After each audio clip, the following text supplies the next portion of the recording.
Alors Daniel Berger gagne le tournoi du week-end dernier et c'est vrai qu'on dit qu'il a un swing plutôt atypique. Alors en fait il est atypique par rapport à on va dire un swing standard, mais si on se réfère à Right Balance, qui est une méthode du docteur Wright, qui met en relation la posture, l'équilibre et les séquences dans le swing en relation avec le noyau interne utilisé, eh bien on peut se rendre compte que Daniel Berger est plutôt cohérent pour un type de joueur qu'on va dire lower core, c'est-à-dire qui utilise son noyau interne plutôt bas.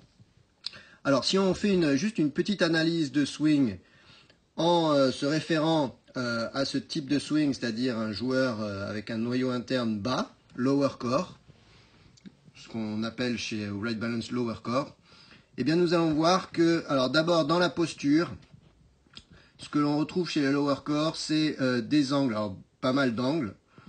Ici, on va regarder par exemple, si vous regardez cet angle-là, l'angle de la colonne au niveau des hanches et l'angle au niveau des pieds. Alors là, ça va être magnifique.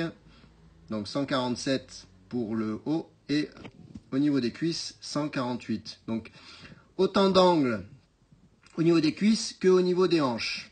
Et on pourrait même retrouver cet angle au niveau ici. Donc ça, c'est déjà pas mal d'angles.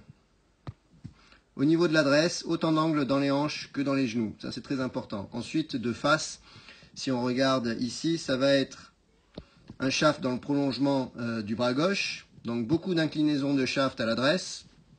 Un grip plutôt fort. On voit bien que sa main gauche est très forte. Et une balle, alors plutôt un peu reculée dans le stance, mais là, c'est pas évident à voir. Donc ça, c'est pour la posture de départ.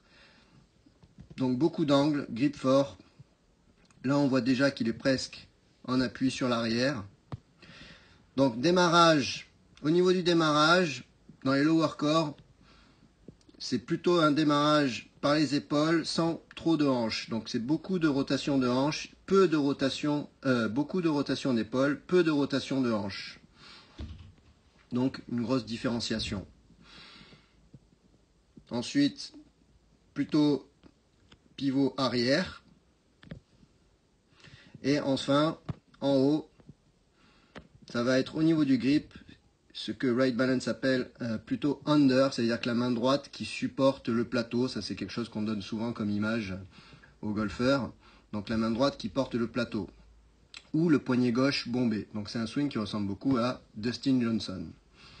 Ensuite, dans la reprise d'appui, ici on va avoir un shaft qui traverse la région lower, basse du corps. Beaucoup de rotation de hanche à travers l'impact. Donc là, on le voit à droite. Beaucoup de rotation de hanche, un pied droit qui se lève. Donc c'est normal, c'est cohérent par rapport à son style de jeu, par rapport à son noyau, à son lower core. Ensuite, on voit aussi à l'adresse, à l'impact, le coude droit qui est très rentré à l'intérieur de lui. Donc là, nous, ce qu'on appelle un Right Balance s'appelle un under delivery. Et enfin, et avec une extension à travers l'impact où on voit que le gant de la main gauche reste longtemps, alors ici pas tellement, mais il reste longtemps au-dessus de la main droite. Ce que Right Balance appelle extension release. Donc si on regarde surtout à droite. Et après on finit.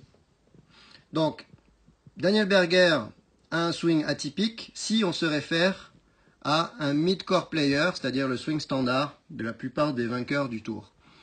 Mais Daniel Berger a un swing cohérent s'il utilise son lower core. Et ce qui m'intéresse moi dans cette méthode de Right Balance, c'est que si vous utilisez la méthode de manière cohérente, si vous implémentez dans votre swing des caractéristiques cohérentes par rapport au corps, au noyau que vous utilisez pour swinger, eh bien vous allez avoir des trajectoires performantes.